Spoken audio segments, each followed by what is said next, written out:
Hello दोस्तों, आज हम जैन शैली के बारे में पढ़ेंगे जो एग्ज़ाम की दृष्टि से अति महत्वपूर्ण है। जैन शैली के उस महत्वपूर्ण पॉइंट के बारे में बात करेंगे जो एग्ज़ाम में अक्सर पूछे जाते हैं। तो चलिए देखते हैं। जैन शैली को हम अपभ्रंश शैली भी कहते हैं और इसको पश्चिमी शैली भी कहते हैं। पश्चिमी शैली इसलिए कहते हैं क्योंकि इसके जितने भी चित्र मिले हैं वो पश्चिम भारत में मिले हैं, मतलब भारत के पश्चिम में मिले हैं, इसलिए इसको हम पश्चिमी शैली भी कहते हैं। जैन चित्रकला कहलाती है लघु चित्रकला। जैन शैली को पश्चिमी भारतीय शैली किस विद्वान ने कहा? तो आनंद कुमार स्वामी ने इसे पश्चिमी भारतीय शैली भी कहा। अपभ्रंश शैली का नाम किसने दिया? तो रायकेश दास ने जैन शैली को क्या नाम दिया? अपभ्रंश शैली। अपभ्रंश शैली में आकृतियों को कैसा दिखाया गया है? स्थिर व जकड़े हुए। इस जैन शैली में जो आकृति को बनाया गया था वो ऐसे लगते थे जैसे वो स्थिर है और उनके जो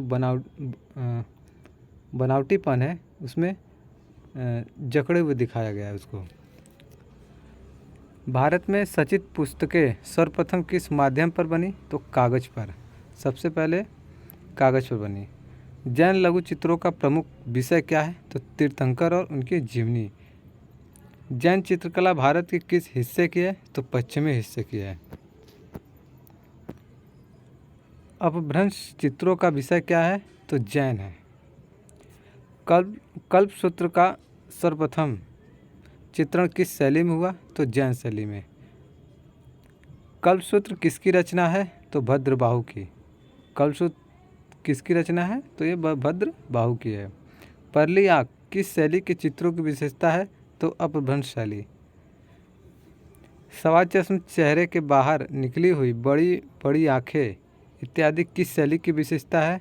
तो जैन शैली की है। जैन शैली में जो चेहरे बनाए जाते थे वो सवा चश्म चेहरे बनाए जाते थे। ठीक है। खिलौने की तरह पशुओं का अंकन किस शैली में हुआ? तो अपभ्रंश शैली में। जो पशुओं का अंकन हुआ था जैन शैली में वो कैसा हुआ था? जैसे कोई छोटा खिलौना है, खिलौने की तरह हुआ था पशुओं का अंकन। जैन धर्म के अनेक तीर्थंकर किस सचित्र पुस्तक में चित्रित हैं? तो कालकाचार कथा में जैन धर्म के अनेक तीर्थंकर चित्रित हैं। भारतीय चित्रकला के इतिहास में कागज़ का सर्वप्रथम प्रयोग हुआ जैन शैली में। तो कागज़ का सबसे पहले प्रयोग कहाँ हुआ था? तो जैन शैली में हुआ था। जैन धर्म की सबसे प्राचीन सचित्र पांडुलिपि है तो औद नियुक्ति वृत्ति है। औद नियुक्ति वृत्ति जो 1060 में बना था। जैन शैली का दूसरा प्राचीन ग्रंथ है तो निशित चूर्णी। निशित चूर्णी का निर्माण किसके समय हुआ था? तो जयसिंह के समय में। त्रिष्टि शलाका पुरुष चरित्र के रचयिता कौन है? तो हेमचंद्राचार्य ने है। त्रिष्टि शलाका पुरुष चरित्र के रचयिता कौन है? तो हेमचंद्राचार्य हैं। कल्पसूत्र की सबसे उत्तम प्रति कहाँ संग्रहित है? तो जौनपुर में कल्पसूत्र की सबसे उत्तम प्रति संग्रहित है। इस समय जौनपुर की तुलना ईरान के किस कला केंद्र से की जाती थी? तो शिराज से की जाती थी। मांडू किसके लिए प्रसिद्ध है? तो जैन चित्रकारी के लिए मांडू प्रसिद्ध है। किस शैली के चित्रों में सीमांत रेखा को नीब की सहायता से काली स्याही से बनाया गया? तो अपभ्रंश शैली में। लौर चंदा या चंद्रयान के लेखक कौन है? तो मुल्ला दाऊद। अपभ्रंश शैली के चेहरे दिखाई देते हैं भाव शून्य।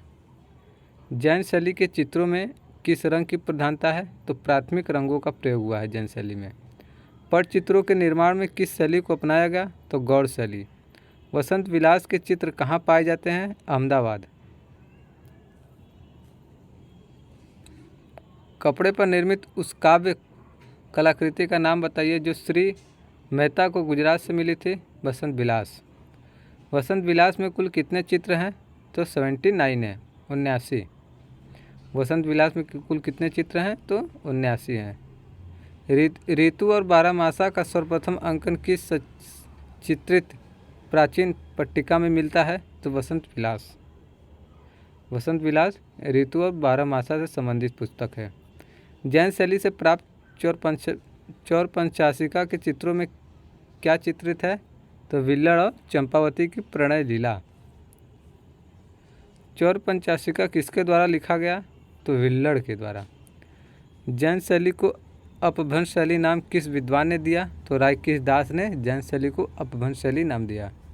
जैन शैली के चित्रों के धरातल हैं ताड़पत्र, कपड़ा, कागज और भित्ति। जो जैन शैली के जो जितने भी चित्र बने हैं या तो ताड़पत्र बने या कपड़े पर, कागज पर या भित्ति पर। जैन शैली का आरंभ और विकास हुआ 1100 से 1500। जैन शैली की खोज किसने की? आनंद कुमार स्वामी ने जैन शैली के चित्रों की खोज की थी। गीत गोविंद, कल्पसूत्र किस धर्म की सचित पुस्तकें हैं? तो ये जैन धर्म से संबंधित पुस्तक है। गीत गोविंद और कल्पसूत्र जैन धर्म से संबंधित पुस्तक है।